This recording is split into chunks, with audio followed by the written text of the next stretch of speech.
2 दिवसीय दौऱ्यासाठी पुण्यामध्ये आलेल्या अमित शहांचा कोरेगाव पार्कच्या वेस्टर्न हॉलमध्ये मुक्काम। तर आज सकाळी 11 वाजता शहांच्या उपस्थितीत पश्चिम गृह विभागाची बैठक होणार। केंद्रीय गृहमंत्री अमित शहांच्या पुणे दौऱ्याचा आजचा दुसरा दिवस। बालेवाडी या ठिकाणी प्रधानमंत्री आवास योजनेच्या दुसऱ्या टप्प्यात 20 लाख लाभार्थ्यांना घरकुलांचं शहांच्या हस्ते मंजुरी पत्र वाटप होणार। महादेव मुंडे हत्या प्रकरणाच्या तपासाला गती। आतापर्यंत 50 जणांची झाडाझडती। तर 21 ऑक्टोबर 2023 रोजी महादेव मुंडेंची झाली होती हत्या। माझ्या पतीची हत्या होऊन 16 महिने उलटले, तर 16 महिने होऊन सुद्धा आरोपींना अटक नाही। पोलीस प्रशासनाला मंगळवारपर्यंत आता वेळ दिलाय, अन्यथा आंदोलन करणार, ज्ञानेश्वरी मुंडे यांचा इशारा।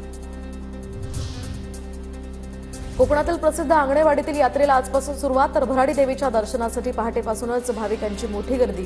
महायुतीचे काही नेते सुद्धा आज यात्रोत्सवाला हजेरी लावणार। काँग्रेसचे माजी आमदार सहस्राम कोरोटे यांचा शिवसेनेत प्रवेश। तर उपमुख्यमंत्री शिंदेंच्या उपस्थितीत काँग्रेसचे माजी आमदार शिवसेनेत। विदर्भात सुद्धा कोकणाप्रमाणे शिवसेनेचं ऑपरेशन टायगर।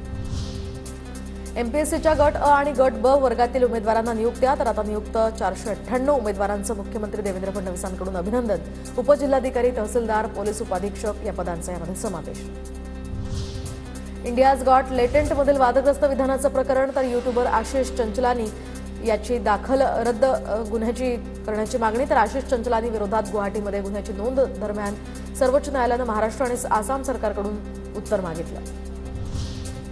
नाशिकमध्ये सकल हिंदू समाजाचं आंदोलन। नाशिकमध्ये काठे गल्ली परिसरातील दर्गा अनधिकृत असल्याचा आरोप करत त्याच जागेवर मारुती मंदिर उभारण्याचा इशारा।